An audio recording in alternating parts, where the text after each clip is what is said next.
This time on Between the Wheels. What got you into muscle cars specifically? What does everybody get into muscle cars?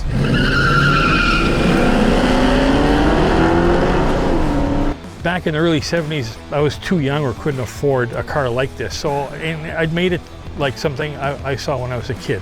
It will explode the back tires really, really easy. I look forward to seeing that.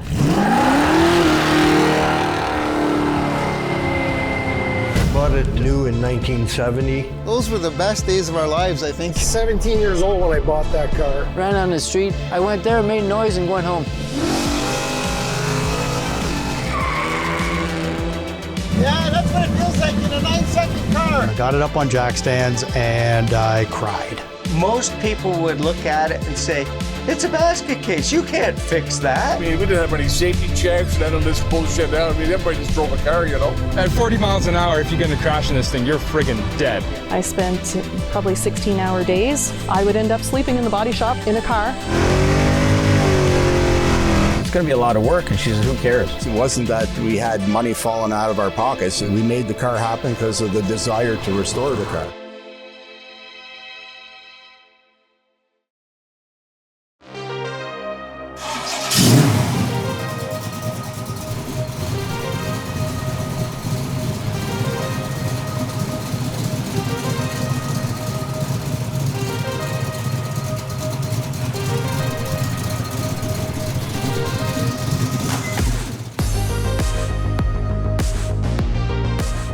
So what we got here is this beautiful 1970 Firebird with my friend Steve. And what's cool about this episode is, you know, there's a lot of guys that are either Chevy guys or Mopar guys. You don't meet a lot of Pontiac guys, at least not in this area.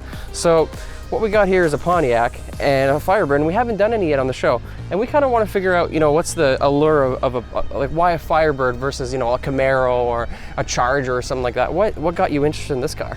Pontiacs always seem to have more torque. A trucker my whole life, torque was king. I mean, torque moves everything. Okay. So then when I got into cars, I had a 71, I think, Le Mans, and that somebody had stuffed a 389 in it. The 350 Pontiac was gone. It was a 389 when I bought it. And being young and foolish, I blew that up. And not having much money because I was young and foolish, I put in a Chevrolet motor, a 350, and I was so disappointed at the lack of torque. So then I realized I prefer Pontiacs. Right. And then with this car, so you got this Firebird. Now it wasn't like this exactly when you got it. Tell us about the condition when you first bought it. When I bought it, I knew it had the wrong hood on it. It had a 76 hood, even though it's a 70. There's a few parts on the car that weren't original, I could tell, but the whole car in general was in really, really nice shape. It had some low miles, and I could trace the car back to California. Well, it was only in Canada for a couple of years. Well, the first thing we did is I pulled it into the garage and just pulled the whole car apart, and there's nothing seized. The bolts, the screws, everything just came off. Yeah. Something to be said about a Southern car, just so much easier to work on. There was nothing seized. We didn't even need heat. So if that's the case, that means the original quarter panels must be on this. Yeah. Yeah. So tell us about the shape of them, because usually the quarter panels are the first thing to go, and they look in much better shape than most I've seen. I did buy quarter panels just for the whole quarter panel, and we only cut little bits and pieces out of the parts that we needed. Okay. Oh, so you blend them together. Wow. They were tacked together. Took it apart here, ripped interior out, all the lights, as much as we could, getting it ready for paint. It was amazing when we started going underneath and we pulled all the glass out and everything, and we looked under there. I'm sure you can realize rust happens in places where you don't think rust is going to happen. Oh yeah, I learned that the hard way. we looked everywhere for the rust and tried to deal with it before it got out of hand. Checked the back glass, like all the glass is out, even though, and just to check around. Put on a flatbed, floated over to the body shop and picked it up in the spring. And I found this hood meanwhile. It's my favorite hood. And then the hood came available to me, kind of a stroke of luck for not very much money. And miracle upon miracles, it fit. The body lines fit really nice. Yeah, we didn't have to change anything on the hood. It fits nice and tight and perfect. Then when we went to put the stripe on the car, it's maybe a Trans Am looking stripe, and I just went, make it wider so there's more blue. I like blue. I wanted more blue on the car. Yeah. So we just made it fatter. Yeah, I gotta say it looks really good. Just looking at it, the Firebird, it's so specific in terms of the front of it, right? It like there's only one Firebird look. Nothing's even similar to the Firebird. I feel like it has a very unique look. Having the hood and the front end, it just looks really nice. And personally, just looking at it, when I step back and I look at this and I see the pillarless windows, basically, it looks super nice. The lines of this car, the side angle is just beautiful. Really, really nice shape. I'm really digging the look of the Firebird from the side.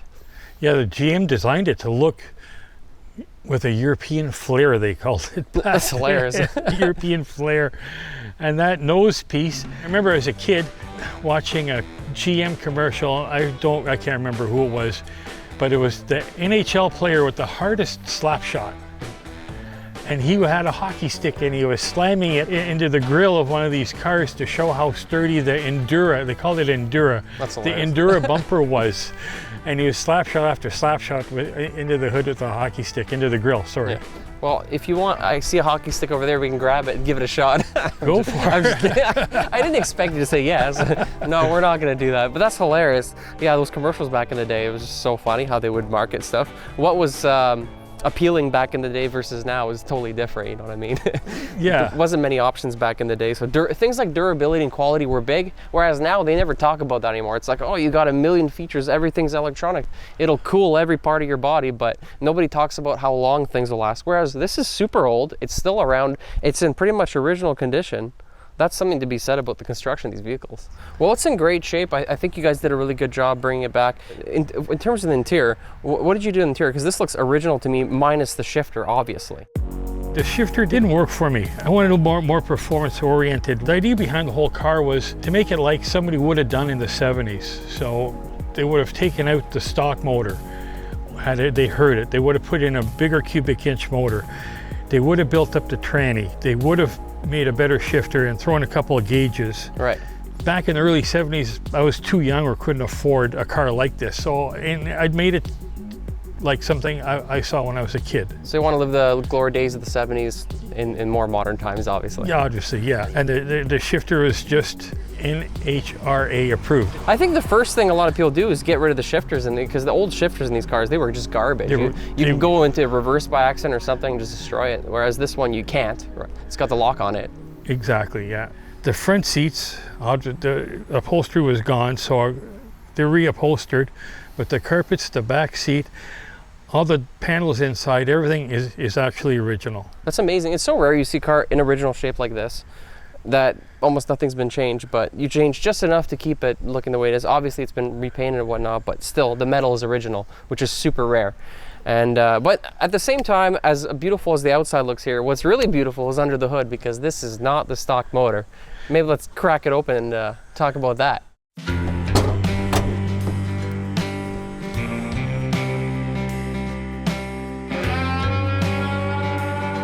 It says 455 in there, but that's not a 455. So what am I looking at here? It's a 400 block, stroked out to 468. Back in the 70s, they didn't have 468 strokers, so I just put it on there to make it look vintage. They didn't have 455s in 1970 Firebirds. They had them in 71 and up. Back in the 70s, somebody would have been dissatisfied or hurt their original motor, found a 455 and stuffed it in. That's what I was trying to do. The other thing they would have done is, this is a real ram air hood. Air comes in here, comes out here, and there are snorkels on the factory air filter. Kind of like the air grabber hood on the Mopars then, I guess. Kind of like that, but it didn't work that good because there wasn't enough flow. What somebody would have done was taken off, I know people are going to start complaining, they would have took off the Quadrajet because of its limited performance.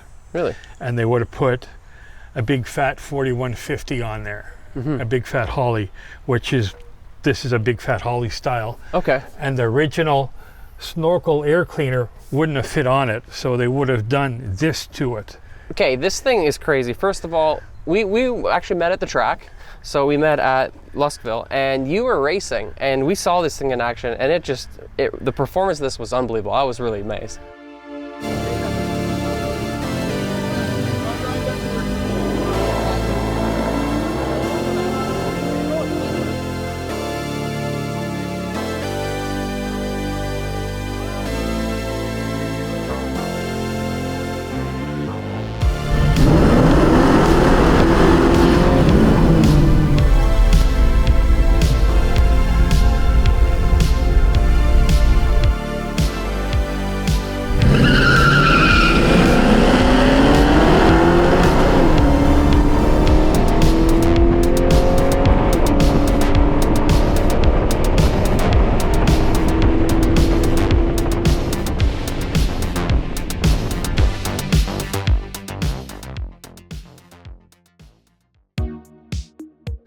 So you went up against a Nova and you just basically destroyed this thing with ease. So I knew there was something bigger in here than just a 400, obviously.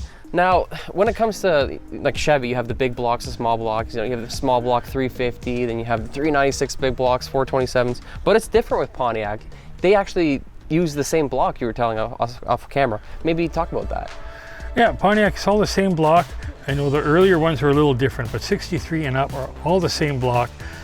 They changed minor differences on the outside, but the block itself, all the parts are interchangeable on them.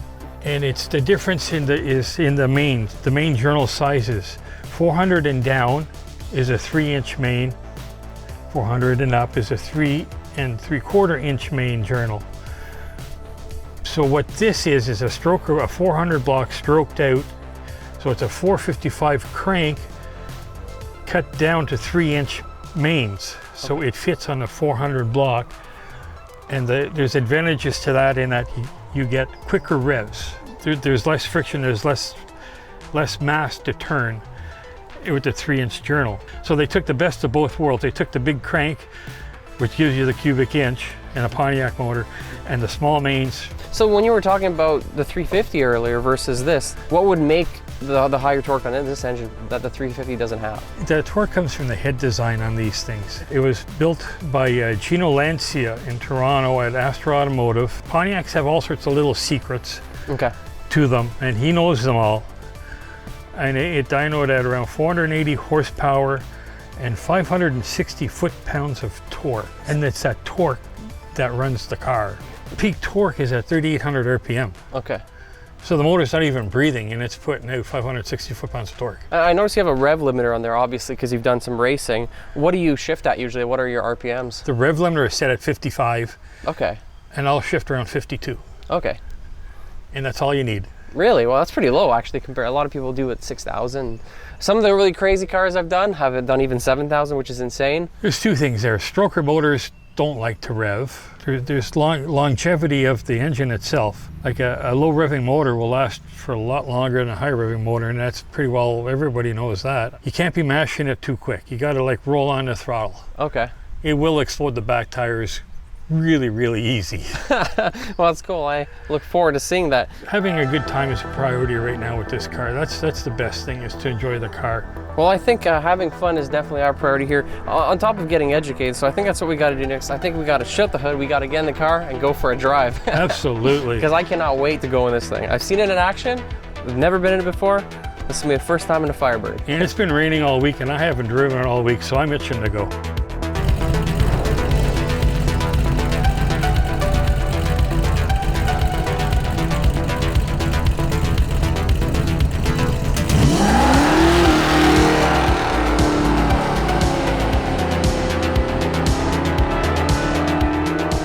Have you ever had people try to race you? Yeah, yeah, especially seeing younger kids. Them younger kids, I like the way you said it. Yeah, they think their cars might be quick. I don't want to do this right here, right now. Yeah, we always take our business to the drag strip, which is what you do. Man, this is a nice ride. I'm really enjoying it. Speaking of the car, you could drive across Canada, no problem. Or the United States, even better. You have power brakes on this thing? Yep, power brakes, power steering, automatic, air conditioning. What else do you need, really? Just back in the 70s, this would have been like a luxury car. It's funny because the dash is so simple, like there's not much to it, really. Well, that's why I put those other gauges in, because... Oil and water, yeah. Oil and water. And attack, obviously. When I put the expensive motor in.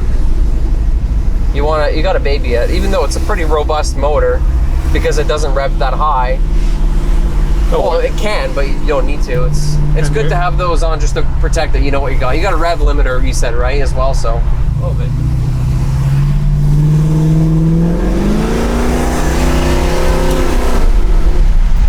Wow. Torque in traffic is fun. That really pulls. That's still on the 2-barrel. I know if you really gave it there, we'd be in the rhubarb right now.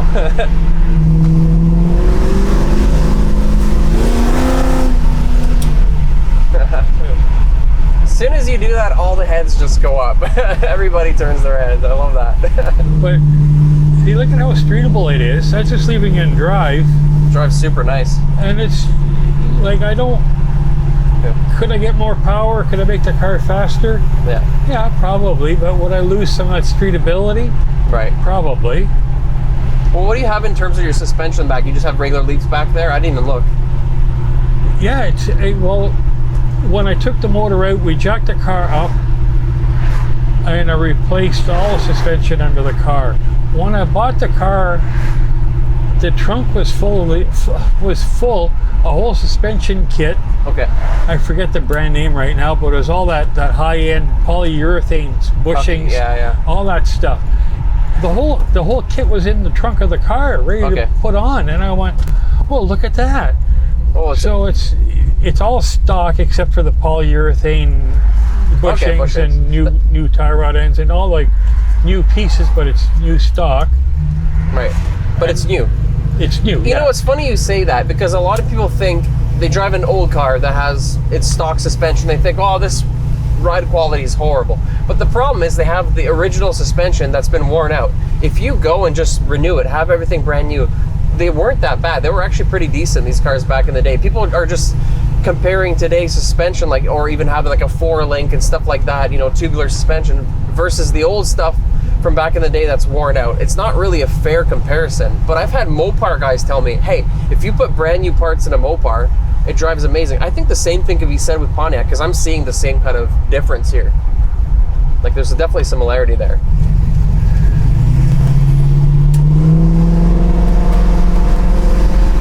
It's got a really rich sound to it too. Like it's got like, it sounds dangerous. I like it. And Pontiac, the thing, if you took a Camaro the same year as this, and you open the hood, you park them right beside each other, open both hoods. The Camaro motor is up and more forward. Okay. Even though it's smaller. And the Pontiac motor is back and down more for better weight distribution.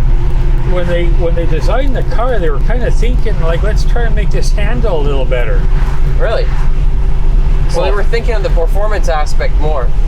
Interesting. They wanted to handle. So, because back in those days, it wasn't about handling; it was about power.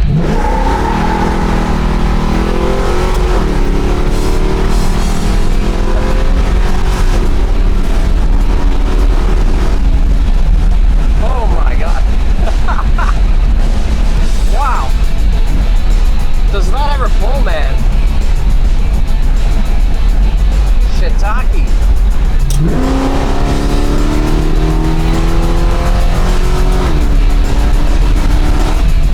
Oh man.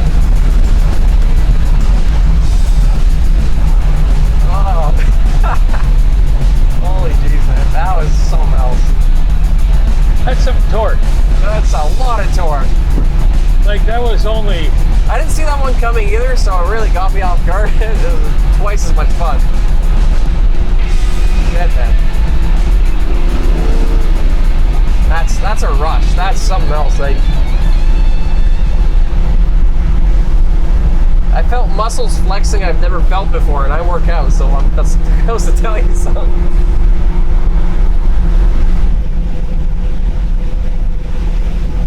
Wow. Well, Steve, you definitely convinced me on the Firebird being impressive. I'm really impressed. For a guy that's been in a lot of Chevys and Mopars, I really see the allure of the Pontiac. I do. All right, so thanks for giving us a drive. That was really cool to be in the car, learn about all the different history of the car, history of Pontiac, and at the same time go for a rip. That was one hell of a ride. What got you into muscle cars specifically? What does everybody get into muscle cars? It's the noise, the sound, the chunka engine, the tire smoke. It's just the whole experience. It's the whole experience. The smell of gasoline, the smell of rubber. This car's been in your life for a while now, and every time I meet people, I'm mostly meeting people that they're 40 plus, 50 plus even mostly. So a lot of these guys, unfortunately, that generation of people just won't be around in the future, and I feel like all this history would be lost. What do you want to leave in terms of your legacy in terms of this? Because the fact is you had a very near-death experience, and this is the car that kind of kept you going while that happened. It was, yeah. at some point in time, like I think my job is just to take care of this car for the next person. It's my car, I own it, but I was pretty fortunate to get a car of this quality and do what I want with it. And a few years ago, I got diagnosed with cancer, and